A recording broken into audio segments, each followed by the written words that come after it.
함께 사도신경으로 우리의 신앙을 고백하겠습니다. 나는 전능하신 아버지 하나님 천지의 창조주를 믿습니다. 나는 그의 유일하신 아들 우리 주 예수 그리스도를 믿습니다.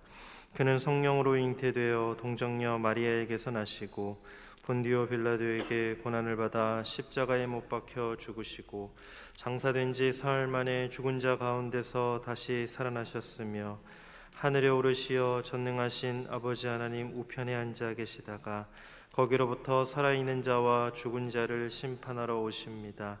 나는 성령을 믿으며 거룩한 공교회와 성도의 교제와 죄를 용서받는 것과 몸의 부활과 영생을 믿습니다. 아멘. 찬송가 90장을 찬양하겠습니다.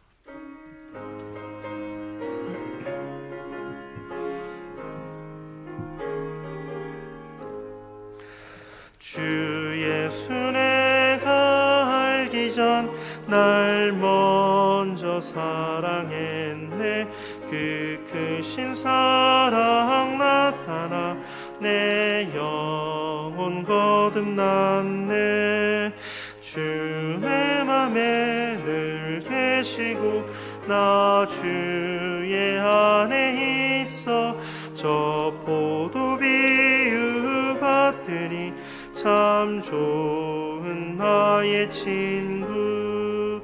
내 친구 되신 예수님 날 구원하시려고 그 귀한 몸을 버리사 내 죄를 대속했네. 나 주님을 늘 믿으며 그 손을 의지하고 내 몸과 마음을 바쳐서 끝까지 충성하리. 내 진실하신 친구여 그 은혜 내려주사 날 항상 보호하시고 내 방패 되옵소서. 그 풍성한 참사랑을 위능히 끊을 소냐. 날 구원하신 예수는 참 좋은 나의 친구. 사랑과 은혜가 풍성하신 하나님 진심으로 감사를 드립니다. 지난밤 저희들의 몸과 마음을 지켜주시고 일어나게 하셔서 하나님 앞으로 나오게 하신 그 큰 사랑과 은혜를 감사드립니다. 하나님, 저희들 참 부족하지만 오늘 하루 살아가다가 어떤 일을 만나게 될지 알 수 없지만 두려움과 막연한 낙심에 빠져 살아가기보다 주님 주신 오늘 하루 말씀의 소망과 은혜의 사랑으로 서로를 돌보아 격려하며 또 저희들 믿음으로 큰 은혜 가운데 하나님만을 바라보며 소망을 가지고 살아갈 수 있도록 이 어둡고 힘든 현실 가운데 주님만을 바라볼 수 있도록 하루의 삶을 인도하여 주옵소서. 이 시간 주님 들려주시는 말씀이 나에게 주시는 말씀으로 또 우리 교회와 가정에 주시는 말씀으로 또 우리를 모두를 깨우는 말씀으로 하루의 삶의 원동력이 될 수 있는 귀한 은혜로 다가올 수 있도록 주님 저희들의 마음을 열어주시고 저희들의 마음을 깨워주시고 또 하루 우리 모두의 인생 가운데 함께 하시는 주님의 그 크신 은혜를 맛보는 귀한 시간 될 수 있도록 인도하여 주옵소서. 감사드리며 예수님의 이름으로 기도드립니다. 아멘.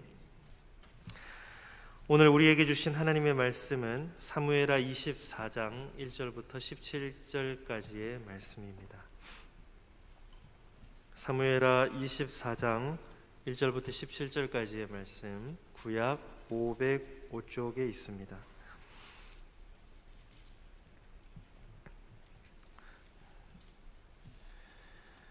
한 절씩 교독하시고 마지막 절은 함께 읽도록 하겠습니다. 제가 먼저 읽겠습니다. 여호와께서 다시 이스라엘을 향하여 진노하사 그들을 치시려고 다윗을 격동시키사 가서 이스라엘과 유다의 인구를 조사하라 하신지라.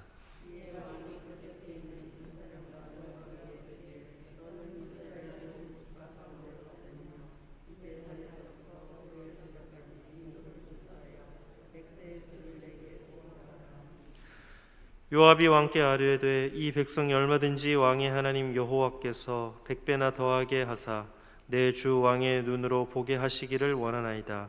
그런데 내 주 왕은 어찌하여 이런 일을 기뻐하시나이까 하되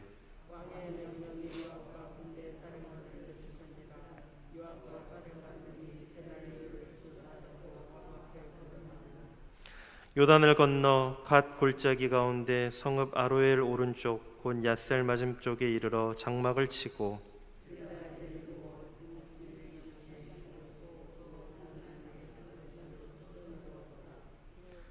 두로 견고한 성에 이르고 히위 사람과 가나안 사람의 모든 성읍에 이르고 유다 남쪽으로 나와 부엘세바에 이르니라.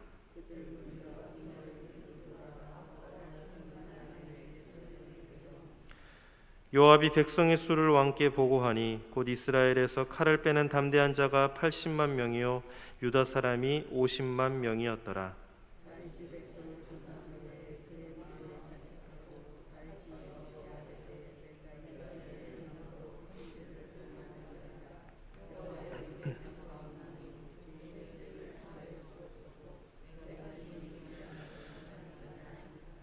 다윗이 아침에 일어날 때에 여호와의 말씀이 다윗의 선견자 된 선지자 가세게 임하여 이르시되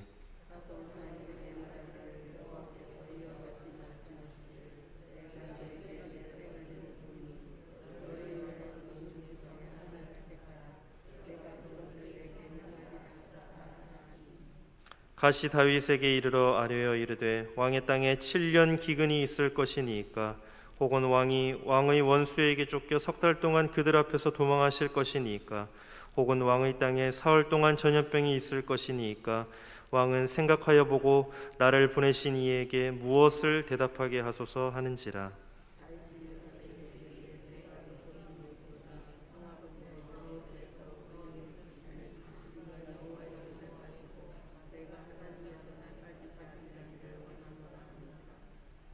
이에 여호와께서 그 아침부터 정하신 때까지 전염병을 이스라엘에게 내리시니 단에서부터 부엘세바까지 백성의 죽은 자가 7만 명이라.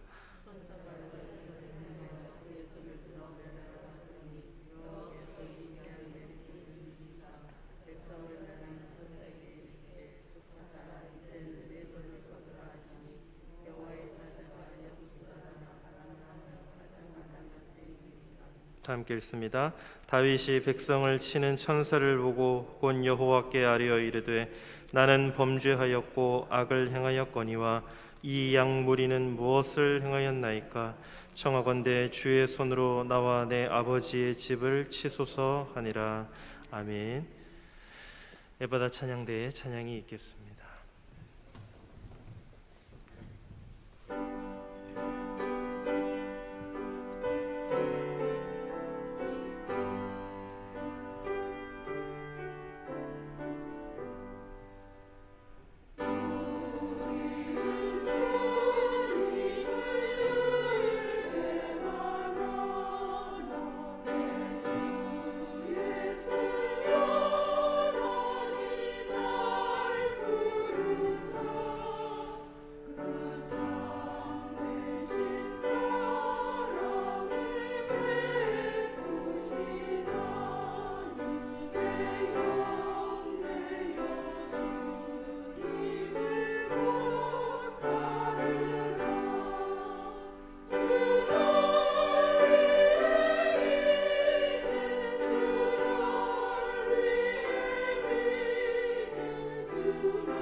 아멘.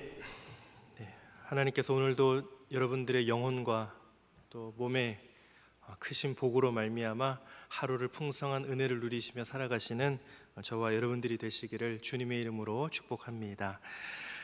오늘 말씀을 보니까 이제 사무엘하 24장 마지막 장이 되었습니다. 다윗이 인구조사를 실시하게 되는 그런 장면이 나오고 있습니다. 먼저 1절 말씀을 다시 한번 보도록 하겠습니다. 여호와께서 다시 이스라엘을 향하여 진노하사 그들을 치시려고 다윗을 격동시키사 가서 이스라엘과 유다의 인구를 조사하라 하신지라. 통치 말기에 있었던 그 다윗이 인구조사를 실시하게 됩니다. 오늘 1절 말씀을 보니까 다윗이 인구조사를 실시하게 된 그 이면의 배경에 하나님의 진노하심이 그 동기였음을 밝히고 있습니다. 사실 오늘 본문의 그 언급만으로는 이스라엘 백성이 하나님께 어떤 죄를 지었는지 명확하게 알 수는 없습니다. 하지만 여호와께서 이스라엘 백성들을 향하여 다시 진노하셨다라는 표현을 통해서 그들이 하나님께서 싫어하시는 죄를 반복해서 저질렀음을 알 수 있습니다. 반복되는 이스라엘의 죄에 대해 하나님께서는 그들을 치시려고 다윗을 격동시켜 인구조사를 실시하도록 하셨다라고 성경은 말씀하고 있습니다. 여기에서 격동시키다라는 단어는 감정을 흥분시켜서 어떤 충동이 느껴지도록 한다는 의미입니다. 그렇다고 하면 오늘 본문 1절을 이렇게 다시 풀어 쓸 수가 있겠습니다. 반복되는 이스라엘의 죄에 대해 진노하신 하나님께서 그들을 징계하시려고 다윗의 감정을 흥분시켜 인구조사를 하도록 하셨다.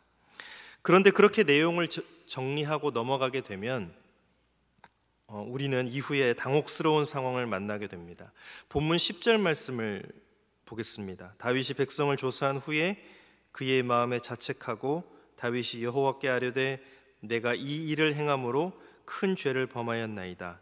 여호와여 이제 간구하옵나니 종의 죄를 사하여 주옵소서. 내가 심히 미련하게 행하였나이다 하니라. 본문 1절에서는 다윗이 인구조사를 실시하게 된 것은 하나님께서 반복된 죄를 짓는 이스라엘 백성들을 징계하시기 위함이었다라고 분명히 밝히고 있습니다. 그런데 10절에 가보니까 그 일로 다윗 자신이 자책을 하면서 하나님께 죄를 지었음을 고백하는 다소 이해하기 어려운 장면이 나타나고 있습니다. 본문 1절은 인구조사가 하나님의 의도로 시작되었다고 밝히고 있는데 다윗은 왜 자신에게 잘못이 있다고 또 자신의 죄를 저질렀다고 이렇게 고백하고 있는 것일까요? 본문 2절을 보겠습니다. 이에 왕이 그 곁에 있는 군사령관 요압에게 이르되 너는 이스라엘 모든 지파 가운데로 다니며 이제 단에서부터 브엘세바까지 인구를 조사하여 백성의 수를 내게 보고하라 하니, 다윗은 요압에게 인구 조사를 실시하도록 명령했습니다.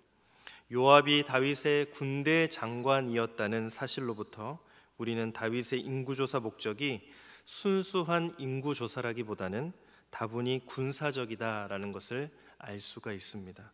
이 부분에서 우리는 다윗이 왜 본문 10절에서 자책하며 자신이 하나님께 죄를 범하였다고 고백하고 있는지에 대한 단초를 얻을 수 있습니다. 사실 이전에 다윗은 전쟁의 승패가 군사의 수가 많고 적음이 아니라 하나님께 있음을 알고 믿고 선포하던 그런 사람이었습니다. 그런 다윗이 오늘 인구조사를 하면서 다른 사람도 아닌 군대 장관이었던 요압을 통해서 인구조사를 실시하는 모습은 이 인구조사를 바탕으로 향후의 전쟁에 대비하겠다는 인간적인 계산이 깔린 행동이었음을 알 수가 있습니다. 그것은 곧 앞으로 전쟁에 있어 하나님보다는 자신의 군사력을 의지하겠다라는 하나님께 대한 불신앙의 일면이었습니다. 아울러 자신이 지닌 군사력이 얼마나 강한지를 살펴보므로 이스라엘의 부강함과 또 자신이 지닌 권력을 자랑하고자 하는 교만함의 일면이기도 했습니다. 그런 다윗의 의도를 간파했던 요압이었기에 본문 3절에서처럼 다윗에게 어찌 그런 일을 하려고 하며 또 기뻐할 수 있느냐라고 충원하고 있는 것입니다. 이후에 인구조사를 마친 다윗은 그런 자신의 모습에 양심의 가책을 받고 주님께 자신의 어리석음과 죄를 고백하며 용서를 구하게 됩니다.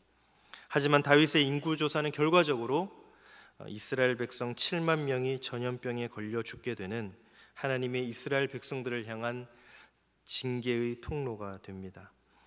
여기에서 우리는 하나님께서 이스라엘 백성을 징계하시는 과정에 다윗의 교만함이 일조했음을 알 수 있지만, 만약 우리가 오늘 본문의 내용만으로 하나님과 하나님께서 하시는 일을 이해하려고 한다면 우리는 분명 하나님께 대한 오해하는 부분이 생기게 될 것입니다.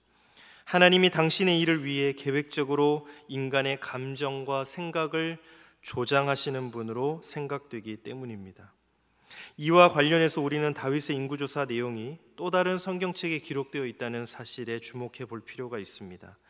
성경 역대상 21장에 보면 오늘 사무엘하 24장, 오늘 본문에 기록되어 있는 다윗의 인구조사에 대한 내용이 기록되어 있는 것을 볼 수 있습니다.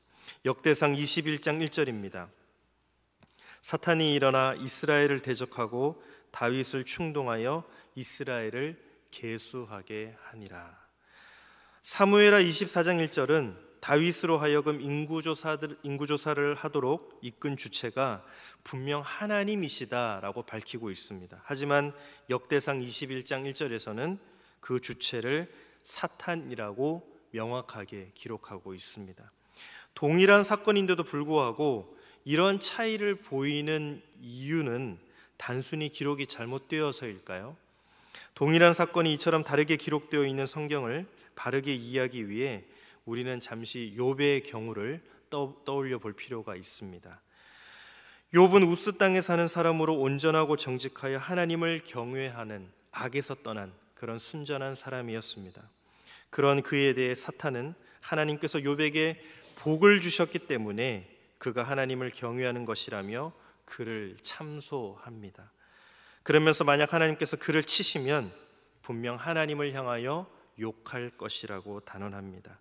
그러자 하나님께서는 사탄에게 그의 생명만은 해하지 말고 욥을 시험하도록 허락해 주십니다. 그만큼 하나님께서는 욥을 믿으셨기 때문입니다. 이런 맥락에서 오늘 다윗의 인구조사를 재해석해 본다면 하나님께서는 반복해서 죄를 짓고 있는 이스라엘을 징계하시려고 했습니다. 하지만 그와 반대로 사탄은 이스라엘 백성들이 하나님께 등을 돌리도록 계속 유도하고 싶었습니다. 그럴 때 사탄은 그 중심에 있는 다윗을 노렸습니다. 그를 시험하여서 죄에 빠뜨림으로 그를 도구로 이스라엘 공동체를 무너뜨리고자 하는 간계가 있었습니다. 이런 일련의 상황을 하나님은 알고 보고 계셨습니다. 하지만 사탄의 시험 앞에 놓여있던 욥을 하나님께서 믿으심으로 사탄의 시험이 그에게 임하도록 하신 것처럼 어쩌면 하나님께서는 그런 맥락에서 다윗을 믿고 사탄의 시험에 잠시 노출되도록 하신 것입니다. 이와 관련하여 하나님께서는 죄를 범한 이스라엘 백성을 징계하시기 위해 다윗을 꼭 사용하시지 않아도 되셨습니다. 광야에서 하나님을 원망했던 이스라엘 백성들에게 불뱀을 보내어서 징계하신 것처럼 하나님께서 직접 그들을 벌하실 수 있는 전능하신 하나님이시기 때문입니다. 오늘 다윗의 인구조사 이면에는 다윗을 이용하여 이스라엘 백성들을 넘어뜨리려는 사탄의 계략이 있었습니다. 그런 복합적인 상황 속에서 오늘 다윗은 사탄의 시험에 넘어간 것입니다. 하나님께서는 끝까지 다윗을 믿어주셨는데도 불구하고 그는 하나님보다 자신의 군사력을, 하나님보다 자신이 지닌 권력을 의지하는 교만함에 빠짐으로 사탄의 시험에 쓰러진 것입니다. 더 나아가 그런 그의 교만함은 그에게 이스라엘 백성의 징계를 촉구하는 그 촉매라는 오명을 씌워주게 됩니다. 교만함은 하나님을 잊어버리는 것입니다. 교만함은 나를 나 되게 하신 하나님을 잊고 그 앞에서 잘난 체하고 뽐내며 방자한 것입니다. 사탄은 그런 틈을 노립니다. 그를 통해서 당사자를 쓰러뜨리면 물론이거니와 그가 속한 공동체에 치명적인 결과를 불어일으키는 촉매로 그를 사용함으로 그에게 평생 불명예스러운 꼬리표가 따라다니도록 합니다. 만약 우리 그리스도인들이 우리의 우리된 것이, 나의 나된 것이 다 하나님의 은혜임을 잊고 우리의 잘남으로 착각하는 교만함에 빠진다면 오늘 다윗처럼 사탄의 시험에 넘어짐은 물론이거니와 우리가 속한 가정과 또 교회, 일터, 공동체의 나쁜 상황을 촉발시키는 불명예스러운 통로가 될 것입니다. 우리를 믿어주시는 주님 앞에 매 순간 겸손함을 겸비하심으로 사탄의 시험을 넉넉히 이겨내시고 더 나아가 공동체의 유익을 위한 선한 통로로 쓰임 받으시는 사랑하는 우리 성도님들이 되시기를 간절히 소망합니다. 그렇게 사탄의 시험에 무너진 다윗은 그래도 하나님의 사람이었습니다. 하나님 앞에 자신을 높이며 교만했던 자신을 바라보며 양심의 가책을 느낀 다윗은 하나님께 죄를 자백합니다. 10절 말씀에 나와 있고요. 더 나아가서 자신의 교만함을 촉매로 7만여 명의 이스라엘 백성들이 전염병으로 죽게 되는 중징계를 받게 되자 오히려 주님의 손으로 자신과 자신의 아버지의 집을 쳐달라며 17절 말씀을 보면 그들을 위한 중보 기도를 하고 있습니다. 사실 반복해서 죄를 짓고 있는 이스라엘 백성들에게 하나님의 징계는 이미 예정된 수순이었습니다. 물론 사탄의 시험에 넘어간 다윗이 인구조사를 실시한 것이 계기가 되어서 하나님의 징계가 이스라엘 백성들에게 가시화된 것은 사실입니다. 하지만 그들은 자신들이 저지른 죄에 대해 대가를 지불해야만 했습니다. 하지만 하나님의 사람이었던 다윗은 그저 그런 상황을 방임하지 않았습니다.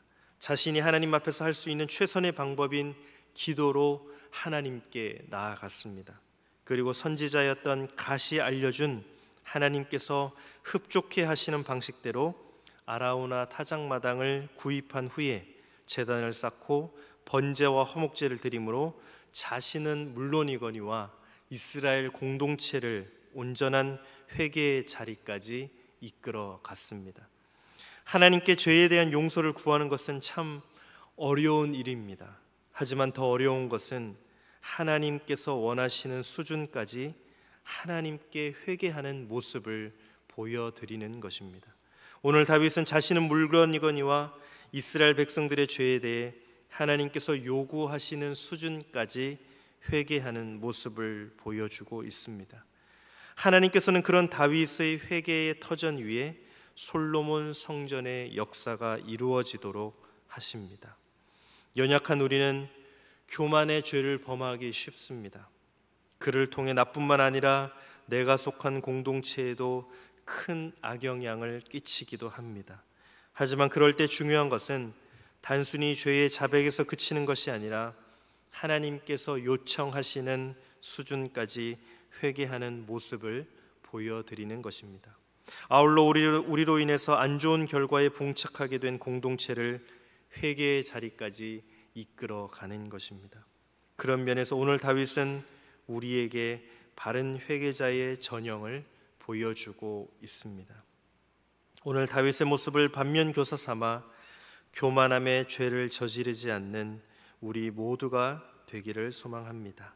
하지만 혹여 그런 죄를 짓게 되더라도 오늘 다윗이 보여준 모습처럼 하나님이 원하시는 수준까지 온전히 회개하는 또한 우리 모두가 되기를 기도합니다. 그를 통해서 하나님께서는 아라우나의 타작마당을 성전의 터로 삼아주신 것처럼 우리가 오늘 이 시간 회개하는 자리를 하나님 역사의 터전으로 삼아주실 것이기 때문입니다. 오늘 하루 하나님 앞에 겸손함을 겸비하며 또한 우리가 교만할 때조차도 우리를 사랑으로 이끌어주시고 품어주시는 그 하나님 앞에 진정한 회개를 통하여서 하나님이 기뻐하시고 하나님의 온전한 사역에 동참하시는 저와 여러분들이 되시기를 주님의 이름으로 축복합니다. 이 시간 함께 기도하도록 하겠습니다. 기도하실 때에 주님, 나의 나된 것이 나의 잘남으로 인함이라 속삭이며 부추기는 사탄의 시험에 넘어지지 않도록 오늘도 주님 앞에 겸손하게 살아가는 인생이 될 수 있도록 인도하여 주시옵소서. 주님, 혹여 저희의 교만함으로 인해서 사탄의 시험에 넘어질지라도 죄의 자백에만 그치는 것이 아니라 주님께서 원하시는 수준까지 회개하는 온전한 회개자로 살아가도록 붙들어 주시옵소서. 이 시간 다 함께 기도하도록 하겠습니다. 하나님 감사합니다. 주님 주신 말씀으로 오늘 하루에서 우리의 삶을 돌아보고 또 내 자신의 모습을 주님 앞에 비추어 보며 오늘도 그 말씀을 통하여서 삶과 신앙의 수준으로 삼고 살아갈 수 있도록 인도하여 주시옵소서. 주님, 나의 나된 것이 나의 잘남이라고 속삭이며 부추기는 그 사단의 시험에 넘어지지 않도록 오늘도 주님 앞에 겸손함을 겸비하며 그것조차도 내 힘으로 되지 않음을 인정하며 하나님께서 도와주심을 믿고 하나님께서 함께 하심을 믿고 이 세상 가운데 빠져 살아가는 것이 아니라 이 세상 근심과 염려 가운데 빠져 살아가는 것이 아니라 오늘도 눈을 들어 하늘에 계신 아빠 아버지 하나님을 소망으로 삼고 영혼의 때를 위하여 살아가는 우리 모두 될 수 있도록 인도하여 주시옵소서. 혹여 교만함으로 인해 사탄의 시험에 넘어질지라도 죄의 자백에만 그치는 것이 아니라 주님께서 원하시는 회개까지, 주님께서 원하시는 수준까지 회개할 수 있도록 성령께서 우리와 함께하여 주시고 도와주시옵소서. 온전한 회개자로 살아가도록 인도하여 주시고 붙들어 주시옵소서. 그런 회개의 자리를 주님 역사의 터전으로 삼아 주실 것을 믿으며 오늘도 주님 앞에 겸손히 회개하며 나아가는 우리 모든 인생 될 수 있도록 주님 인도하여 주시옵소서. 아버지 함께 주시옵소서. 주님, 나의 나된 것이 나의 잘남이라고 똑똑함이라고 속삭이며 부추기는 사탄의 시험에 넘어지지 않도록 오늘도 주님 앞에 겸손하게 살아가는 인생 될 수 있도록 인도하여 주옵소서. 주님, 혹여 저희의 교만함으로 인해 사탄의 시험에 넘어질지라도 죄의 자백에만 그치는 것이 아니라 주님께서 원하시는 수준까지 회개하는 또 그 나로 인하여 어려움에 처한 공동체를 그 회개의 자리까지 이끌어갈 수 있는 온전한 회개자로 살아가도록 인도하여 주시고 붙들어 주시옵소서. 그런 회개의 자리를 주님 역사의 터전으로 삼아 주실 것을 믿습니다. 그 회개의 자리가 무너지는 자리가 아니라 하나님께서 역사의 터전으로 삼으셔서 소망을 부어주시고 회복시켜 주시며 온전한 주님 기뻐하시는 자리까지 나아갈 수 있는 무너짐의 자리가 아니라 출발점이 되는 우리 모든 연약한 인생 가운데 허락하여 주신 은혜의 자리가 되는 귀한 출발점이 될 수 있도록 하나님 함께하여 주시고 그 자리를 주님 역사의 터전으로 삼아 주옵소서. 오늘 하루도 주님께서 우리의 모든 삶을 인도하여 주실 줄 믿사오며 우리의 구원자 되신 예수님의 이름으로 간절히 기도드립니다. 아멘. 하늘에 계신 우리 아버지, 아버지의 이름을 거룩하게 하시며 아버지의 나라가 오게 하시며 아버지의 뜻이 하늘에서와 같이 땅에서도 이루어지게 하소서. 오늘 우리에게 일용할 양식을 주시고 우리가 우리에게 잘못한 사람을 용서하여 준 것 같이 우리 죄를 용서하여 주시고 우리를 시험에 빠지지 않게 하시고 악에서 구하소서. 나라와 권능과 영광이 영원히 아버지의 것입니다. 아멘.